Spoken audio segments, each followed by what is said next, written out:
आडवाणी जी ने अपनी किताब में लिखा था, उन्होंने एक किताब लिखी थी और किताब में लिखा था कि जो आरएसएस और बीजेपी की सच्ची लेबोरेटरी, मतलब सच्चा कारखाना गुजरात में नहीं है मगर मध्य प्रदेश में है।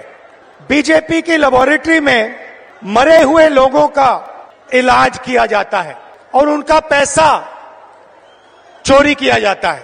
भगवान शिव से चोरी नहीं की जाती है, मध्य प्रदेश में महाकाल कॉरिडोर में शिव जी से चोरी की जाती है।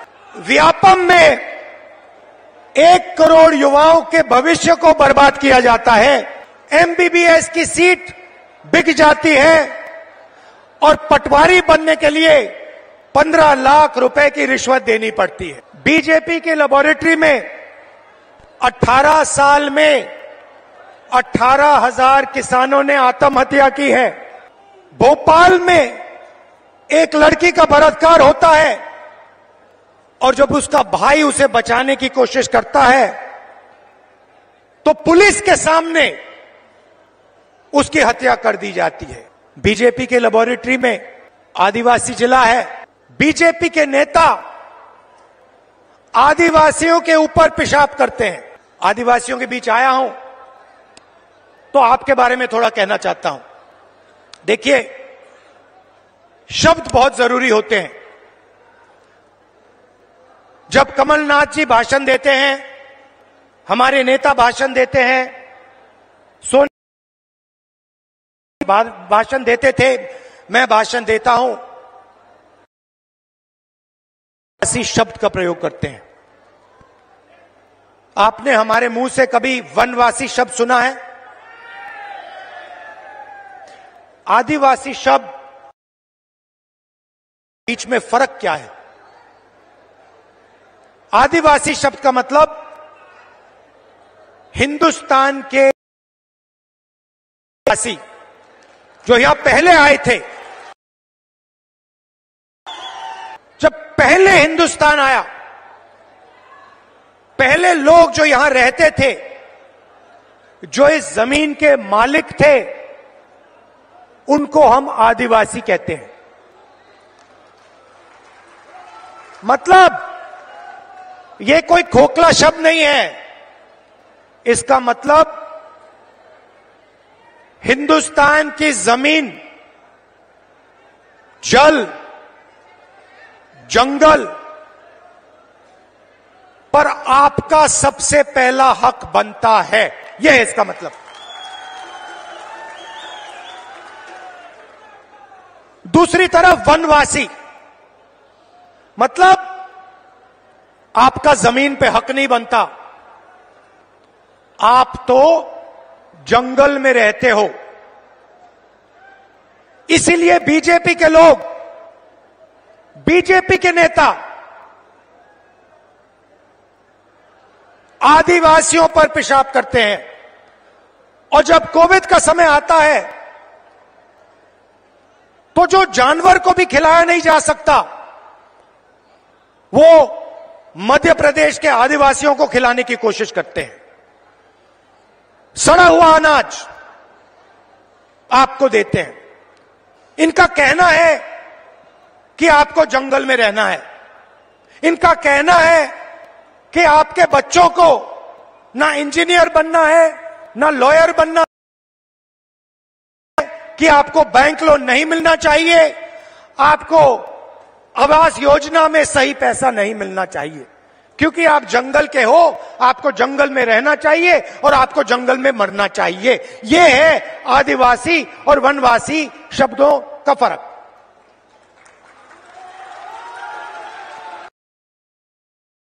साफ है।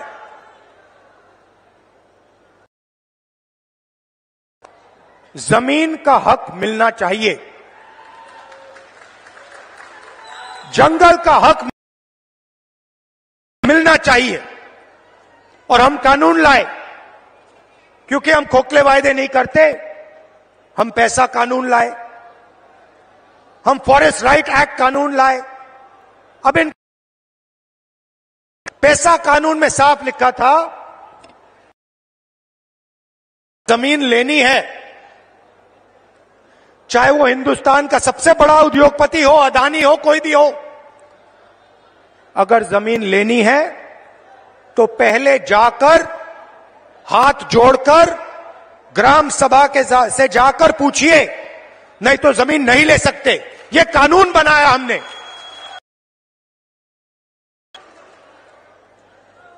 बीजेपी कहते नहीं, आप वनवासी हो, आपका जमीन पे कोई हक नहीं बनता, ग्राम सभा से कुछ पूछने की जरूरत नहीं, फॉरेस्ट डिपार्टमेंट जो करेगा वो करेगा, आदिवासियों का इसमें कोई हक नहीं बनता। और पैसा कानून को, एक्ट को उन्होंने रद्द कर दिया। 4.5 लाख पट्टे, जमीन के पट्टे जो आपके हैं, जो आपको मिलने चाहिए, उन पट्टों को बीजेपी की सरकार ने रिजेक्ट कर दिया, रद्द कर दिया। क्योंकि वो कहते हैं भैया आप आदिवासी नहीं हो, आप वनवासी हो, जमीन का तो आपका हक बनता ही नहीं है। सरकार ने 3.5 लाख पट्टे आपके हवाले कर दिए थे।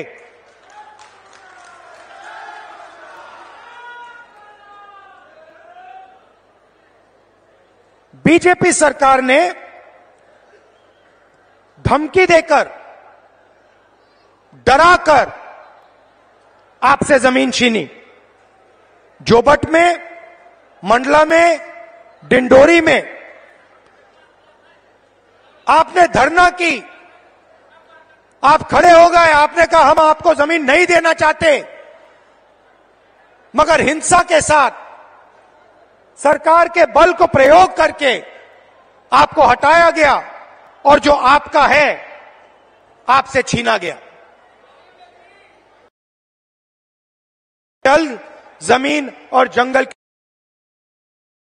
मैं आपको यहां गारंटी देके कह रहा हूं, जो आपका है वो आपको हम वापस दे देंगे, जो आपकी जमीन का हक है हम आपको दे देंगे। अब मैं आपसे अब एक मजेदार बात बोलना चाहता हूं। इस बात को आप गहराई से सुनिए, क्योंकि ये आपके भविष्य के लिए बहुत जरूरी बात है। देखिए, हिंदुस्तान की सरकार को 90 अफसर चलाते हैं, कैबिनेट सेक्रेटरी चलाते हैं और secretary to the government of India चलाते हैं। हिंदुस्तान सरकार का कोई भी निर्णय हो, छोटे से छोटा निर्णय, बड़े से बड़ा निर्णय, मनरेगा कैसे बनेगा, आदिवासी बिल कैसे बनेगा, डिफेंस का पैसा कैसे खर्च किया जाएगा,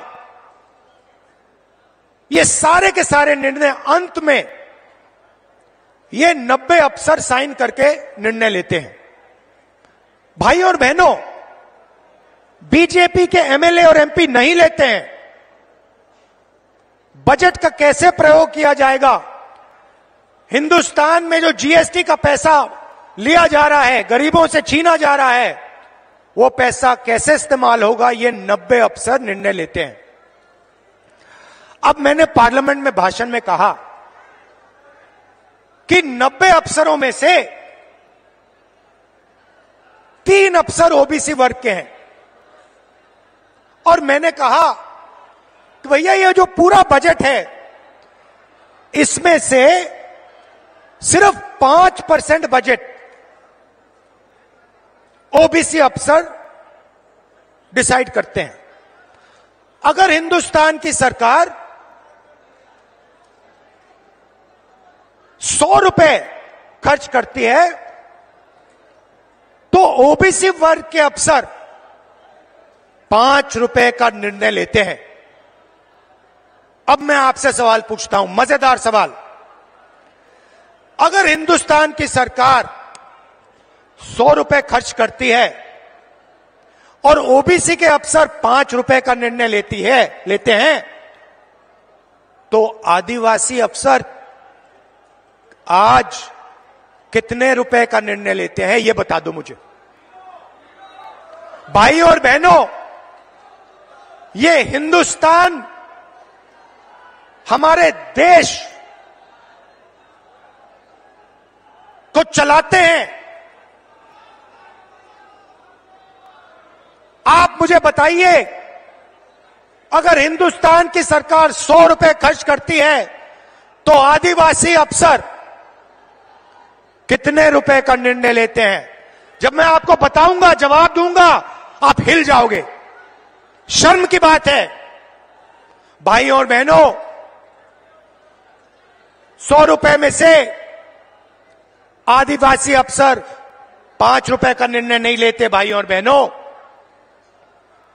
नहीं, 1 रुपए का भी निर्णय नहीं लेते, 50 पैसे का भी निर्णय नहीं लेते, 25 पैसे का निर्णय नहीं लेते। भाई और बहनों, हिंदुस्तान अगर 100 रुपए खर्च करता है तो आदिवासी अफसर 10 पैसे का निर्णय लेता है।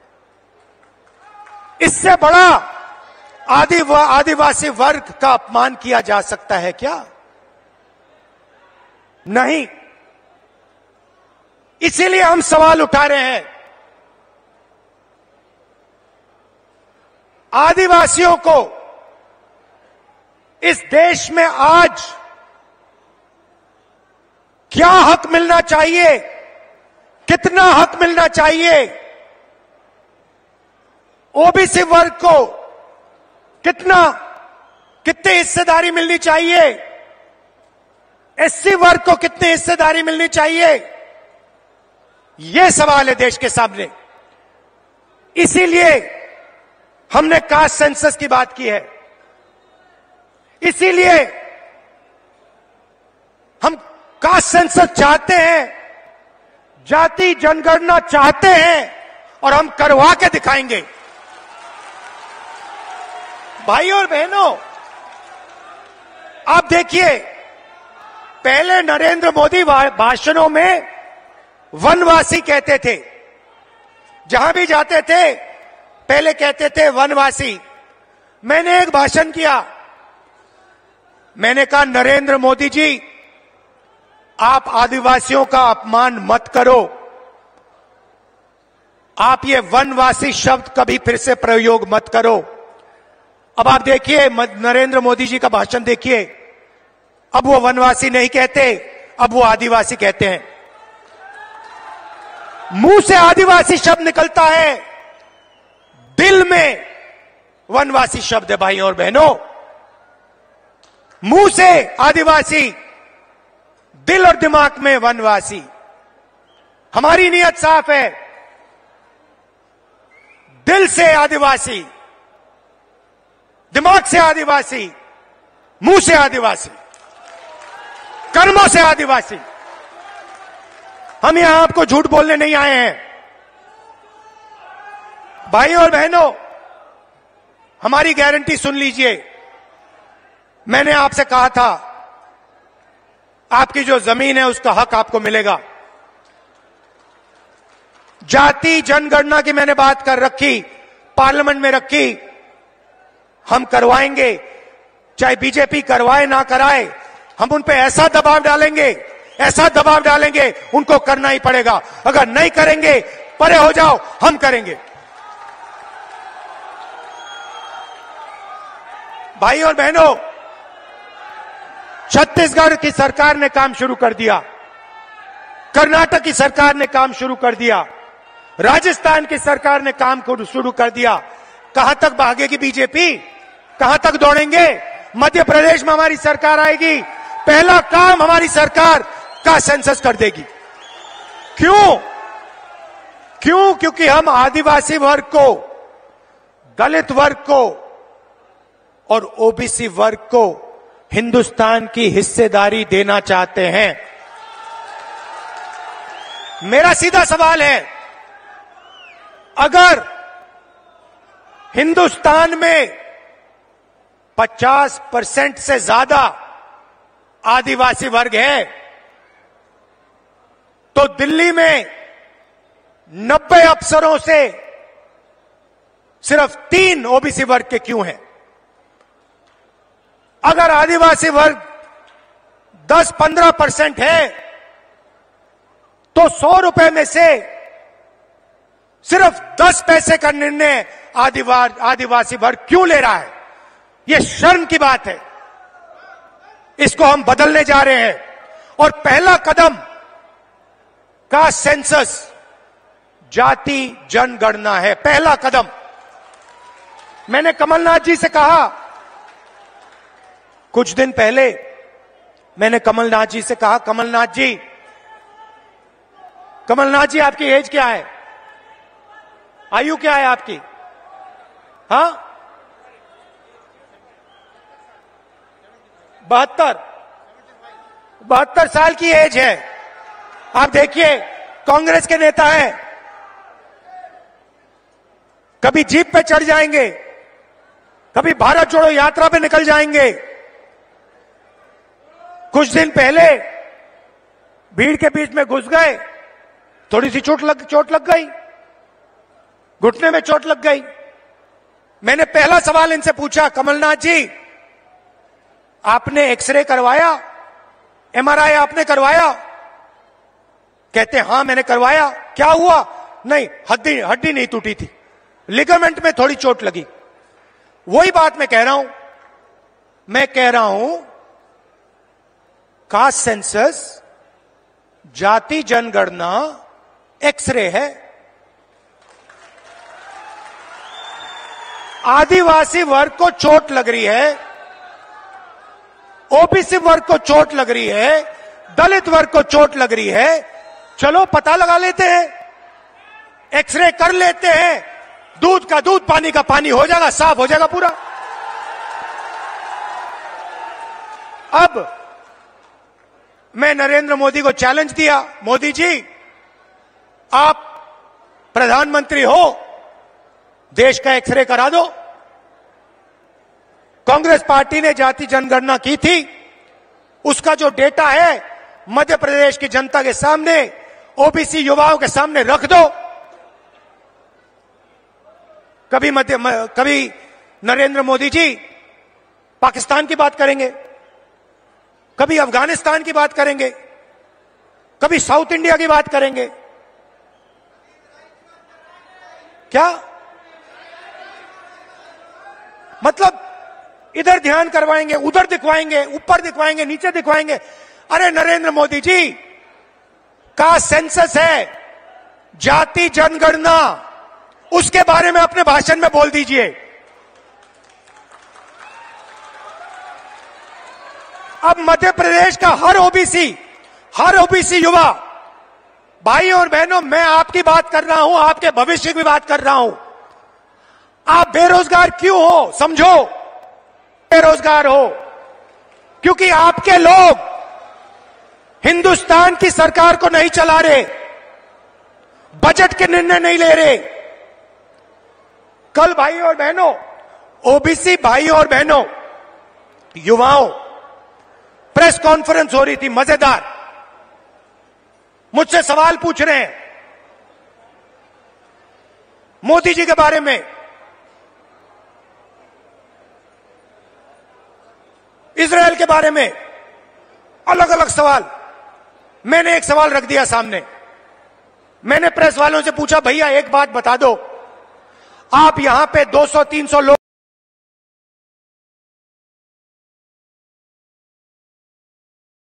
ना एक दलित था, ना एक आदिवासी था। यह सवाल है हिंदुस्तान के सामने। सवाल का जवाब हम निकालना चाह रहे हैं। ओबीसी युवा हैं कितने, उनकी भागीदारी कितनी होनी चाहिए, यह हम जानना चाह रहे हैं। नरेंद्र मोदी छुपाना चाह रहे हैं सच्चाई, बताना नहीं चाह रहे हैं। इसीलिए वो कभी पाकिस्तान की बात करेंगे, कभी वो साउथ इंडिया की बात करेंगे, कभी वो चुनाव की बात करेंगे। जाति जनगणना की बात नहीं कर सकते, रिमोट कंट्रोल कहीं और है। अदानी के पास रिमोट कंट्रोल। तो कांग्रेस ने क्या वायदे किए? झूठे वायदे नहीं, मोदी जी वायदे नहीं, 15 लाख रुपए वायदे नहीं। मैंने आज कमलनाथ जी से कहा, रणदीप सुरजेवाला जी से कहा हेलीकॉप्टर में आते हुए कि देखिए, वायदे वो ही करने हैं जो पूरा हो सके, नहीं तो टाइम जाया मत कीजिए। हम सच्चाई बोलना चाहते हैं, हम मध्य प्रदेश की जनता से मोहब्बत करते हैं, हम झूठ नहीं बोलेंगे। तो सच्चे वायदे मैं आपको बता देता हूं, कर्नाटक में किया, यहां हम करने जा रहे हैं। माताएं और बहनें, पहली बात आपके लिए, 1500 रुपए हर महीने आपके बैंक अकाउंट में। मोदी जी ने 1000 रुपए का सिलेंडर बनाया है, सरकार आते ही 500 रुपए का आपका सिलेंडर आपके घर में मिल जाएगा। 1000 रुपए आपको देने नहीं पड़ेंगे। 100 यूनिट बिजली मुफ्त में, और हमारे आदिवासी भाइयों के लिए, बहनों के लिए तेंदुपत्ता 4000 रुपए का। कहना चाहता था, इतनी गर्मी में दूर से आए, आपने इतना प्यार दिया, इतनी मोहब्बत से आपने मेरी बात सुनी, और सिर्फ आपने नहीं, मध्य प्रदेश के युवाओं ने टीवी पे आपने मेरी बात सुनी, समझी, और इस बात पे आप निर्णय लेने जा रहे हो, अपने भविष्य पे आप निर्णय लेने जा रहे हो। इसके लिए दिल से मैं धन्यवाद करता हूं आपका। जहां भी मेरी जरूरत हो, जब भी मेरी जरूरत हो, चाहे आप किसी भी वर्ग के हो, आदिवासी हो, कोई भी हो, किसी भी धर्म के हो, आप सिर्फ मुझे बुलाइए, मैं हाजिर हो जाऊंगा। दिल से आपका धन्यवाद। नमस्कार, जय हिंद। सुभाष गुप्ता जी, जिला कांग्रेस के अध्यक्ष, आभार व्यक्त करेंगे। जिला कांग्रेस कमेटी के अध्यक्ष सुभाष गुप्ता जी आभार व्यक्त करेंगे। परम सम्मानित इस देश के नेता, एक बात मैं क्लैरिफाई करना चाह रहा हूं, तेंदुपत्ता की जो मजदूरी का पैसा है, उसको हम 3000 रुपए से 4000 रुपए तक बढ़ा रहे हैं। धन्यवाद।